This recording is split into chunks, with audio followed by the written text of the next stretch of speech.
সুপ্রিয় শিক্ষার্থী, সবাইকে আন্তরিক শুভেচ্ছা জানাচ্ছি এবং স্বাগত জানাচ্ছি আজকের ক্লাস।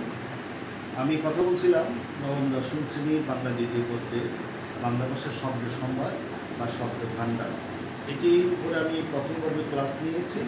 উৎসমূলক শ্রেণী বিভাগ নিয়ে আজকে কথা বলবো, দ্বিতীয় পর্ব এবং শেষ পর্ব। তো উৎসমূলক শ্রেণী বিভাগ তোমরা জানো যে উৎস অনুসারে বাংলা ভাষার শব্দসমূহকে 5 ভাগে ভাগ করা হয়। এই 5 ভাগ হচ্ছে তৎসম, অর্ধতৎসম, তদ্ভব, দেশি এবং বিদেশি। তো প্রথমে আসো তৎসম শব্দ নিয়ে কথা বলি। তৎসম, এই তৎসম শব্দ, তৎসম এই কথার অর্থ হচ্ছে তৎ মানে তার, সম হচ্ছে সমান, অর্থাৎ তার সমান। কার সমান? সংস্কৃতের সমান।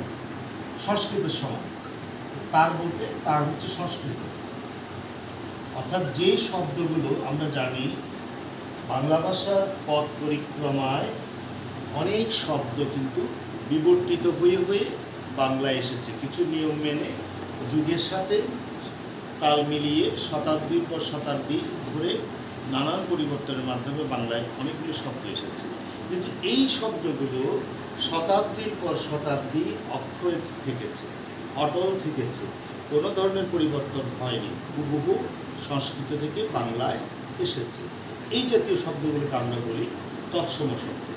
আর একটু সহজ করে বললে, যেই সংস্কৃত শব্দগুলো কোনো ধরনের পরিবর্তন ছাড়া বাংলায় এসেছে সেগুলো হচ্ছে তৎসম শব্দ। এই ধরনের শব্দগুলো কেমন? যেমন উদাহরণ দিতে পারি আমরা চন্দ্র, সূর্য, নক্ষত্র প্রভৃতি। এই সবগুলো হচ্ছে তোমার সংস্কৃত শব্দ। এই উদাহরণগুলো তোমরা দেখে থাকবে, তোমার বই আছে। কর্ম, মৎস্য, মৎস্য, ঠিক আছে। তো এই শব্দগুলো সবগুলো হচ্ছে সংস্কৃত শব্দ। তো বলা হচ্ছে যে এই সংস্কৃত শব্দ বাংলা ভাষায় প্রায় 25 ভাগ, শতকরা 25 ভাগ সংস্কৃত শব্দ। ডক্টর হুমায়ুন আজাদ অবশ্য এই সংখ্যাটাকে একটু বাড়িয়ে বলছেন, 44% বলছে শতকরা। সে যাই হোক, এই সংস্কৃত শব্দগুলো আমরা যে বারের নাম বলি, সপ্তাহে 7 দিন আছে, শনি, রবি, সোম, মঙ্গল।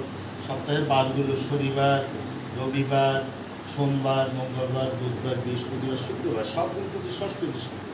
আবার তোমরা যে বাংলা 12 মাসের নাম বলো, বৈশাখ, বৈশাখ, জ্যৈষ্ঠ, আষাঢ়, শ্রাবণ, ভাদ্র, আশ্বিন, কার্তিক, অগ্রহায়ণ, পৌষ মাঘ, ফাল্গুন, চৈত্র, সবগুলোই সংস্কৃত শব্দ।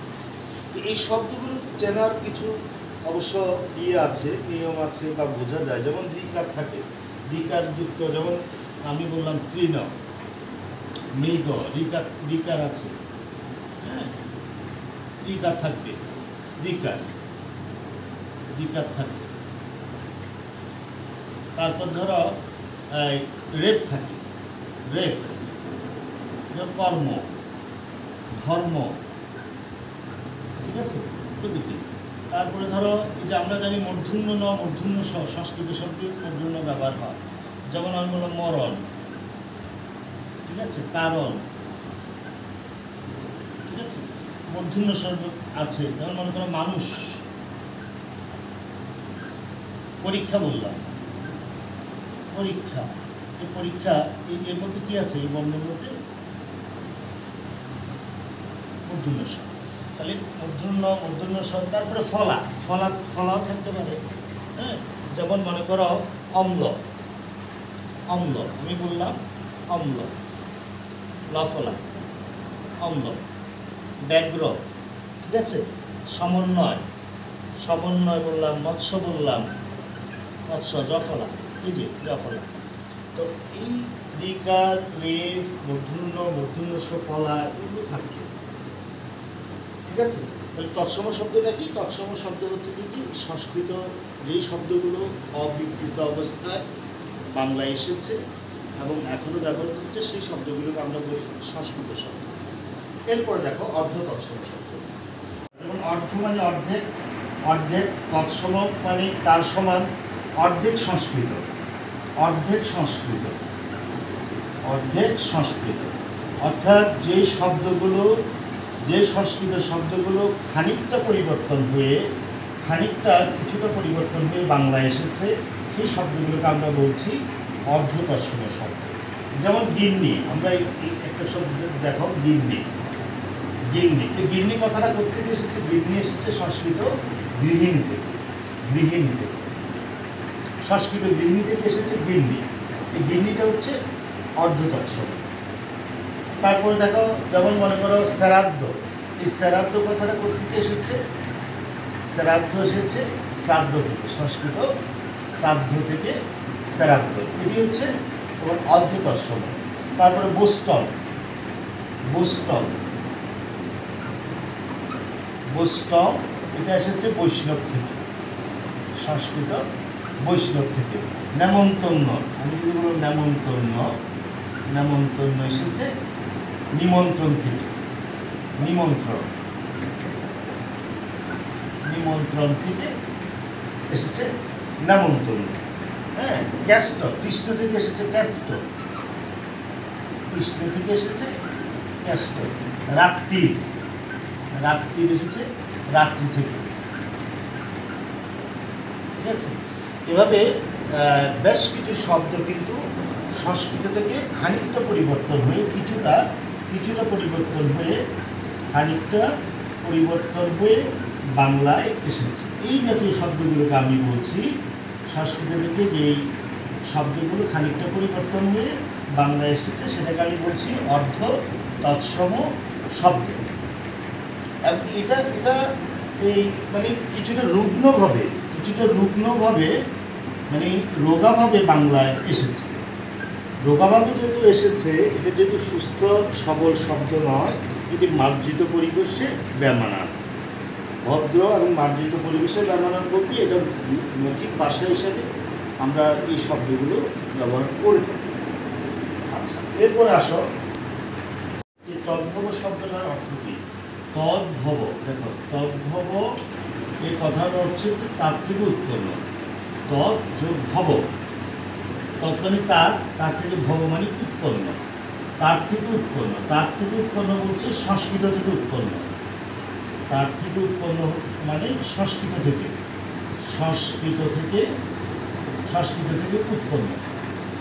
উৎপন্নতা হচ্ছে সংস্কৃত থেকে। অর্থাৎ আমরা যখন অরিজিন বা মূল খুঁজবো, যে শব্দের অরিজিন বা মূলটা সংস্কৃততে পাবো, সেটিকে বলছি আমি তদ্ভব। সেটা কীরকম? যে প্রাচীন ভারতীয় আর্য ভাষা বা সংস্কৃত, যে প্রাচীন ভারতীয় আর্য ভাষা বা যেটাকে আমরা সংস্কৃত বলছি, এই সংস্কৃত ভাষা বেশ নিয়মকানুন মেনে পরিবর্তন হয়ে প্রাকৃতত হয়েছে সাধারণ মানুষের মুখের ভাষায়, প্রাকৃত ভাষায়।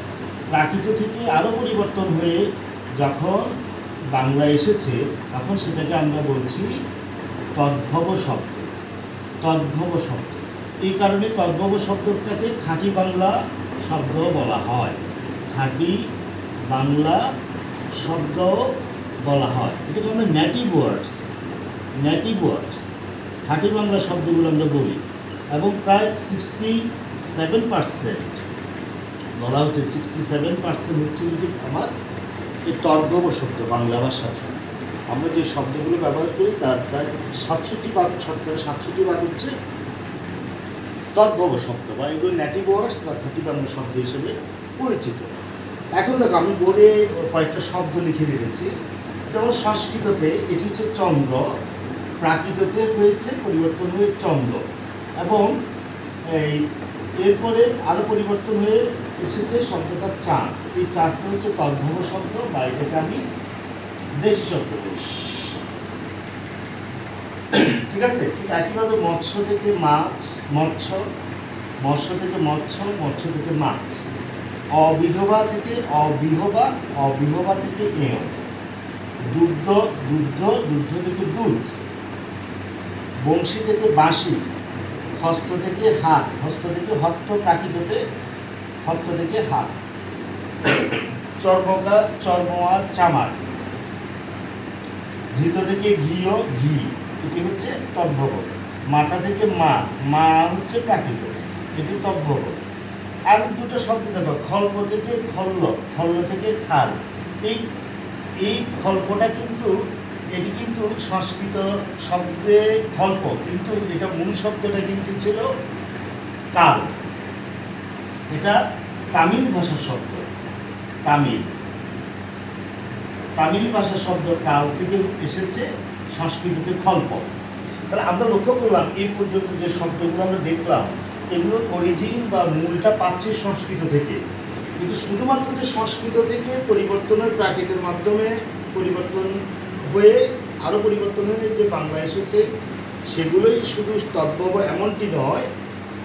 সংস্কৃত ছাড়াও, অর্থাৎ প্রাচীন ভারতের আর্য ভাষা ছাড়াও আরও কিছু ভাষা থেকে পরিবর্তন হয়ে যেগুলো সংস্কৃতিতে এসেছে এবং তারপরে প্রাকৃতের মাধ্যমে পরিবর্তন হয়ে বাংলা এসেছে, সেগুলোকে আমরা তদ্ভব শব্দ বলছি। যেমন তার ভিতরে একটা শব্দ হচ্ছে কাল, এটা তামিল ভাষার শব্দ। আরেকটা দেখো ব্রহ্ম, এটা কিন্তু গ্রিক ভাষার শব্দ। দ্রাকমে, এটা গ্রিক ভাষার শব্দ। গ্রিক দ্রাকমে হচ্ছে কোনো মুদ্রা, দ্রাকমে থেকে এসেছে। সংস্কৃততে ব্রহ্ম, প্রাকৃতিতে দম্ম, বাংলায় এসেছে দাম। তাহলে অরিজিনটা যে যাই হোক, অরিজিনটা কিন্তু সংস্কৃতিতে থাকতে হবে। এই যে খালটা, অরিজিনটা খল্প সংস্কৃতিতে ছিল, যদিও মূলটা তামিল ভাষায় কাল ছিল। আবার দামের সংস্কৃত ছিল দ্রম্য, কিন্তু মূলটা ছিল গ্রিক ভাষার শব্দ দ্রাকমে। তাহলে সে যাই হোক, অন্য ভাষার শব্দ হতে পারে, কিন্তু অরিজিনটা, মূলটা যাতে, শেকড়টা যাতে আমরা সংস্কৃতিতে পাই, এবং সংস্কৃত ভাষার পরে এটি পরিবর্তিত হয়ে, নিয়ম মেনে পরিবর্তিত হয়ে প্রাকৃতিতে এসেছে, এবং প্রাকৃতি থেকে আরও একটু পরিবর্তিত হয়ে নিয়ম মেনে বাংলায় যে শব্দগুলো এসেছে, সেগুলোকে বলা হচ্ছে তদ্ভব শব্দ। এই তদ্ভব শব্দগুলোকে আমরা বলছি খাঁটি বাংলা শব্দ বা নেটিভ ওয়ার্ডস। এগুলো বাংলা ভাষার বেশিরভাগ শব্দ কিন্তু 2/3 হচ্ছে তদ্ভব শব্দ। আচ্ছা, এরপরে আসো দেশি শব্দ। দেশি বানানটা দুটোই ঠিক, রসিকটা দিদিটা দুটোই হতে পারে। দেশি শব্দ বলতে এটা ইন্ডিজেনাস পিপলদের, অর্থাৎ ইন্ডিজেনাস আদিম অধিবাসী যারা ছিল এই ভূখণ্ডে, তাদের নিজস্ব কিছু ভাষা, শব্দ এবং সংস্কৃতির বেশ কিছু উপাদান কিন্তু যুগের পর যুগ নানান বিবর্তনের মধ্য দিয়েও কিন্তু আমরা উত্তরাধিকার সূত্রে সেগুলো পেয়ে গেছি। সেখান থেকে যেই শব্দগুলো আমরা পেয়েছি, সেগুলোকে আমরা বলছি দেশি শব্দ। এরকম বেশ কিছু শব্দ আছে, এগুলো অনেক সময় ভাষাতাত্ত্বিকেরা এগুলো মূল নির্ণয় করতে পারেননি,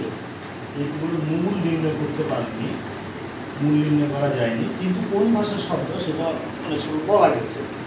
যেমন এখানে আমি লিখে রেখেছি কুড়িটা হচ্ছে কোল ভাষার শব্দ, কোল, ঠিক আছে। তারপরে প্যাড তামিল ভাষার শব্দ, চুলার মুন্ডারি ভাষার শব্দ, ঠিক আছে। কোন ভাষার শব্দ সেটা নির্ণয় করা গেছে, কিন্তু মূলটা নির্ণয় করা যায়নি। এমন অনেক শব্দ আছে, সেগুলোকে আমরা বলছি ইন্ডিজেনাস ওয়ার্ডস বা দেশি শব্দ। যেমন ডাব, ডিঙ্গি, ঢোল, ডাঙ্গা, ঝোল, ঝিঙ্গা, ঢেউ, পুরি, প্যাট, চুলা, কুলা, গঞ্জ, চোঙ্গা, টোপর, গাগর, ঢেকি, বটি, পিঠা, মুড়ি, হাঁড়ি, পাতিল, ভাবি, তালো, মোটা, এগুলো সব হচ্ছে তোমার আমাদের দেশি শব্দ বা ইন্ডিজেনাস এই ওয়ার্ডস, ঠিক আছে। এগুলো হচ্ছে এই ঋণ শব্দ, হ্যাঁ, দেশি ঋণ শব্দ আমরা বলে থাকি এগুলোকে। আচ্ছা, এরপরে আসো বিদেশি শব্দ 5 নম্বরে। এই বিদেশি শব্দ কিন্তু বিভিন্ন কারণে, রাজনৈতিক কারণে, ঐতিহাসিক কারণে, বাণিজ্যিক কারণে, বিভিন্ন কারণে কিন্তু আমরা বাংলা ভাষা কিন্তু নানান ভাষার শব্দের সাথে ওতপ্রোতভাবে মিশে গেছে। অর্থাৎ নানান ভাষার শব্দ কিন্তু এই সমস্ত কারণে বাংলা এসে স্থান করে নিয়েছে। এখন এগুলো বাংলা নিজস্ব শব্দ। তো যেমন ধর্মীয় কারণে আমরা জানি যে ইসলাম প্রচারের কারণে প্রচুর আরবি ফার্সি শব্দ আমার এই উপমহাদেশে প্রবেশ করেছে। তারপরে ইংরেজ উপনিবেশের এই আমলে প্রচুর ইংরেজি শব্দ কিন্তু বাংলা ভাষায় প্রবেশ করেছে। পাশাপাশি অনেক ইউরোপীয় শব্দ কিন্তু বাংলায় এসেছে। এছাড়াও ভারত, আমাদের পার্শ্ববর্তী দেশ ভারত, মায়ানমার, চীন, জাপান, এই সমস্ত দেশের প্রচুর শব্দ কিন্তু বাংলায় এসেছে। সেই শব্দগুলি নিয়ে কথা বলবো। এর মধ্যে একটা গুরুত্বপূর্ণ জায়গা জুড়ে আছে আরবি, ফার্সি এবং ইংরেজি শব্দ, এই 3 ভাষার শব্দ। প্রথম ভাষা আরবি এবং ফার্সি। আরবি এবং ফার্সি এটা অনেক সময় আমাদের এক হয়ে যায়, আমরা এটাকে আলাদা করতে পারি না। বিশেষ করে এই ফার্সি কথাটা, ফার্সিটা হচ্ছে এই ফরাসি নয়, ফার্সি, পার্সিয়ান থেকে, ফার্সিয়ান থেকে, অর্থাৎ ইরানের ল্যাঙ্গুয়েজটা, ইরানের ভাষাটা হচ্ছে ফার্সি। পারস্য উপসাগর থেকে, পারস্য থেকে ফার্সি কথাটা এসেছে। আর আরবিতে আমরা বুঝি। তো আরবি এবং ফার্সি শব্দগুলোতে যেহেতু গোলমেলে লেগে যায়, তোমার বইতে যে শব্দগুলো আছে সেখানে আরবি এবং ফার্সিকে 3টা বিভাজন করে দেখানো হয়েছে: ধর্ম সংক্রান্ত, প্রশাসনিক ও সাংস্কৃতিক শব্দ এবং বিবিধ। প্রথমে দেখো আরবি শব্দগুলো আমরা খেয়াল করি খুব। আল্লাহ, ইসলাম, ইমান, উজু, কুরআন, কোরবানি, কিয়ামত, গোসল, জান্নাত, জাহান্নাম, জাকাত, হজ, হারাম, হালাল, হাদিস, কবর, কাফের, আমিন, তওবা, তাসবিহ প্রভৃতি অনেকগুলো শব্দ আছে। আবার ফার্সি দেখো, যেমন আল্লাহর সাথে এখানে খোদা, গুনাহ, বেহেশত, দোজখ, দেখো নামাজ, জান্নাত, জাহান্নামের সাথে মিল। নামাজ খুব কমন শব্দ, এটা ফার্সি শব্দ। রোজা, পয়গম্বর, ফেরেশতা, পর্দা, এগুলো প্রভৃতি শব্দ হচ্ছে তোমার ফার্সি শব্দ। তো গোলমেলে যেখানে লাগে, যেমন নামাজ, রোজা, বেহেশত, দোজখ, এগুলো ফার্সি শব্দ। এটা করসপন্ডিং যে আরবি শব্দগুলো সেগুলো থাকবে। প্রশাসনিক ও সাংস্কৃতিক শব্দগুলো দেখো, অনেক শব্দ আমাদের এই যে বিশেষ করে আদালতের সাথে যে বিষয়গুলো, আদালত দেখো, আদালত, হ্যাঁ, উকিল, তারপরে এই যে কানুন, কলম, দোয়ার, মুনসেফ, মুক্তার, রায়, মহকুমা, খারিজ, এগুলো সব তোমার আদালতের সাথে সম্পর্কিত। এই শব্দগুলো হচ্ছে আরবি শব্দ। এছাড়াও আছে আলেম, ইনসান, ঈদ, ওজর, এজলাস, এই যে এজলাস, এই যেখানে বসা হয়, আসর, আদালতের সাথে সম্পর্কিত। এলেন, নগর, পাকি, এই যে পাকি, নগর, পাকি, এগুলো আরবি শব্দ। নগর, পাকি আরবি শব্দ, কিন্তু দোকানটা খেয়াল করো, দোকানটা হচ্ছে ফার্সি শব্দ। দোকানটা ফার্সি শব্দ, দোকানে নগদও কিনতে পারে, বাকি কিনতে পারে, নগদ বা কিন্তু আরবি শব্দ। আচ্ছা, খাজনা। এরপর দেখো এখানে কারখানা, কারখানা ফার্সি। চশমা, বন্দি, শেষে বন্দি থাকলেও এটা ফার্সি শব্দ, আমি করতে পারি। জবানবন্দি, তারিখ, বহুল প্রচলিত একটি শব্দ। তোষক, দপ্তর, দরবার। দস্তখত, আমরা যে স্বাক্ষর করি, দৌলত, নালিশ। বাদশাহ, বান্দা, বেগম, মেথর, রসদ, প্রভৃতি। আচ্ছা, বিবিধ শব্দের মধ্যে দেখো, যেমন আতর, ইশারা, আমলা, আলাদা, আহালিদা থেকে আলাদা শব্দ। আসর, ইমারত, ওজন, এলাকা, বসাই, চল্লা, জালিয়াতি, জুলুম প্রভৃতি হচ্ছে আরবি শব্দ। এরকম প্রচুর শব্দ আছে। আদমি, আমদানি, রপ্তানি, খেয়াল করো, আমদানি, রপ্তানি হচ্ছে ফার্সি শব্দ। জানোয়ার, জিন্দা, নমুনা, বদমাস, চাকরি, খুব বলে আমের, জনাব, জমিদার, তদবির। যে আমরা বলি যে এক পশলা বৃষ্টি হয়েছে, এই পশলাটা ফার্সি শব্দ। এরকম অনেক শব্দ কিন্তু আরবি ফার্সি শব্দ বাংলায় মিশে আছে। তো এখানে গুরুত্বপূর্ণ যেখানে তোমাদের ঝামেলা হতে পারে সে কথাগুলো বলেছি। এরপরে আসো, এই আরবি ফার্সির পরে ইংরেজি শব্দ যেগুলো আছে সেগুলো নিয়ে আমরা একটু দেখি। কথা বলেছি এখন ইংরেজি ভাষার শব্দগুলো। কিছু শব্দ ইংরেজি উচ্চারণে, ইংরেজির মতো উচ্চারণে, অনেকটা ইংরেজি উচ্চারণে হয়, আর কিছুটা পরিবর্তিত উচ্চারণে হয়। খানিকটা পরিবর্তিত হয়ে উচ্চারিত হয়। যেমন ইংরেজির উচ্চারণ যে শব্দগুলো, ইউনিভার্সিটি, খেয়াল করো, একই রকম। Union, college,